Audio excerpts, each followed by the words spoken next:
பாடுங்க அப்படின்னு சொல்லிட்டு நம்ம உத்வேகம் கொடுத்து நம்மளை வந்து ஒரு லைம் லைட்டுக்கு எடுத்துன்னு ஆசைப்படுறாங்க. இந்த மனசுக்காகவே உங்களை பாராட்டணும், வாழ்த்துக்கள். Really fantastic. எல்லாருமே வீட்டில் கூட இன்னைக்கு ரொம்ப ஈஸியாகிடுச்சு. செல்லுலேருந்து கனெக்ட் பண்ணிட்டு மைக் வச்சு பாடலாம். முன்னதான் நம்மளுக்கு எல்லாமே ஃபுல் செட்டப் இருந்தால் தான் பாட முடியும், இப்போ அதெல்லாம் இல்லை. ஸோ எல்லாருமே தயவுசெய்து ரிஹர்சல்ஸ் வீட்டில் பாருங்கள். இங்கே வந்து பாடும்போது இவங்க எடுத்து யூடியூப்பில் போடுற விஷயங்கள் கண்டிப்பாக ஒரு பெரிய சக்ஸஸ் கொடுக்கும்.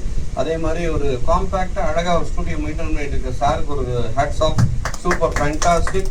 அதே மாதிரி இங்கே வந்திருக்க எங்கள் கருணா சார், நம்ம மீனா மேடம், டெல்லி மேடம், இந்த மேடம், இங்கே இருக்க அத்தனை ரசிகர்கள், ரீனா மேடம் இப்போ வந்திருக்காங்க. ரீனா மேடம் வாழ்த்துக்கள் மேடம். அவங்களாம் வந்து நிறைய ப்ரொடியூசருக்கு ரெடி ஆகிட்டு இருக்காங்க, நிறைய படங்கள் பண்ண போகிறாங்க, நிறைய நடிச்சுக்கிட்டு இருக்காங்க. நம்ம பேங்க் சார் இருக்காரு. இப்படி நல்ல டீம்மா, இந்த டீம் பெருசாக வளரணும், வாழ்க்கையில் எல்லாரும் சேர்ந்து சாதிக்கணும். கண்டிப்பாக கூடியவரோட படம் ஆரம்பிக்க போகிறோம். ஆரம்பிக்கும் போது யார் யாருக்கெல்லாம் என்னென்ன வாய்ப்பு கொடுக்க முடியுமோ கண்டிப்பாக கொடுக்கலாம். Thank you, thanks lot. என்று மண்புடன் உங்களுக்கு தேங்க்யூ.